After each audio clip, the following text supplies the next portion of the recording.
হে তরুণ, পৃথিবী আপনাকে বুঝাবে মাজারে যায়ও না, এটা বেদাতীদের কাজ, পূজারীদের কাজ।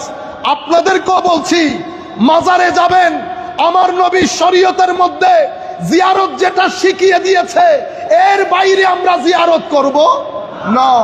মনের প্রশান্তি আউলিয়ায়ে কেরামের মাজারে। পৃথিবী বলে নবীকে অস্বীকার করতে হবে না, তবে নবীকে টেনে নিজের কাতারে নামিয়ে আনো। আমার মতো বলো, অক্ষর জ্ঞানহীন বলো, কিচ্ছু জানে না বলো, খদিজাতুল কুবরা রাদিয়াল্লাহু তাআলা আনহা সম্পর্কে যা মন চাই বলো, হযরত আলীকে মদখোর বলো, যা মন চাই বলো। এগুলা বললে তরুণ প্রজন্ম মনে করবে ও আচ্ছা, নবী তো আল্লাহ বানিয়েছেন বিদায় নবী, উনার আর স্পেশালিটি কি? আপনার কাতারে নেমিয়ে এনেছে, এটাকে বলে তানকিসে নবুওয়া। কেউ নবীর নবুয়ত স্বীকার করছে, আবার স্বীকারও করছে। আপনারা তাদেরকে একটা নাম দিয়েছেন কাদিয়ানি। আরেক দল, আমরা আমাদের ছেলেরা, আমার ভাই বোন, তারা তানকিসে নবুওয়াত করে, আমার নবীকে ছোটখাটো করে উপস্থাপন করে। পৃথিবী এটাই চায়। আর পৃথিবীর সবচেয়ে বড় টার্গেট তরুণ প্রজন্ম যেন ওলি বুজুর্গ থেকে দূরে থাকে। কারণ পৃথিবীর ইতিহাসে ধর্মের তাবলীগের ক্ষেত্রে রেভলিউশন তৈরি করেছে আল্লাহর ওলিরা। যেই যেখানে গেছে হাজার মানুষ থেকে কোটি মুসলমান রূপ নিয়েছে এক আল্লাহর ওলির সিনার নূরের মাধ্যমে। পৃথিবী আল্লাহর ওলিদের সিনাকে ভয় পায়। সেই কারণে হে তরুণ, পৃথিবী আপনাকে বুঝাবে মাজারে যায়ও না, এটা বেদাতীদের কাজ, পূজারীদের কাজ। আপনাদেরকেও বলছি, মাজারে যাবেন, আমার নবীর শরীয়তের মধ্যে জিয়ারত যেটা শিখিয়ে দিয়েছে এর বাইরে আমরা জিয়ারত করব না। ইফরাত করবেন না, তাফরীত করবেন না। ইফরাতের মাধ্যমে গুলু এবং বেদাত ঢুকে, তাফরীতের মাধ্যমে বিয়াদবি ঢুকে। আমরা ইফরাতের দিকেও না, তাফরীতের দিকেও না, ইতিদাল যেটা আমার নবী শিখিয়েছেন সেই আন্দাজে করব।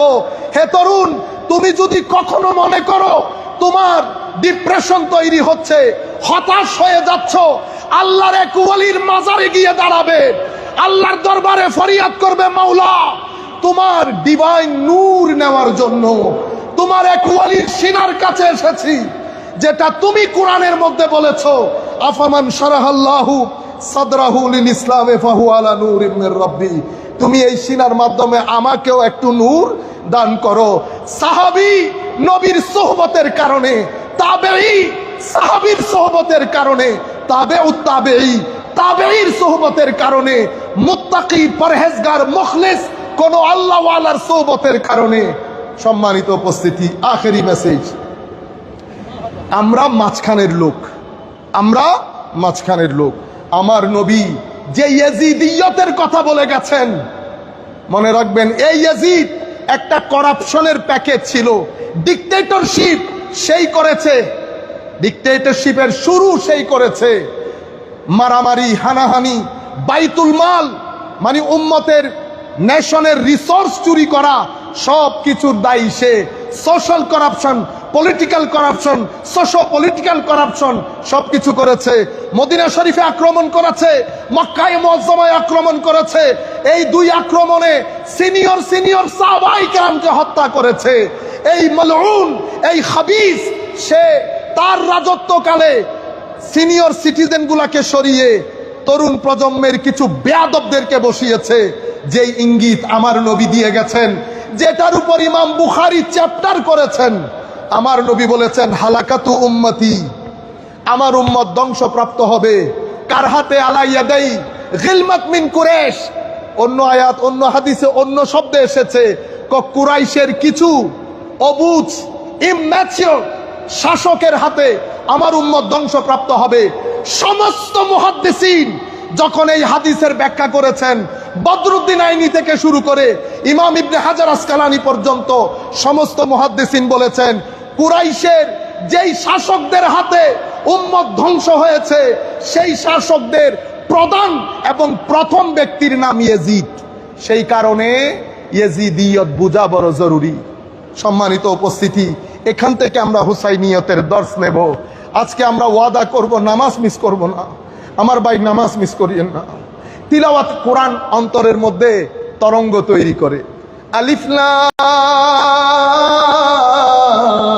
মিম যালিকাল কিতাব লা রাইবা ফীহি হুদাল লিল মুত্তাকিন।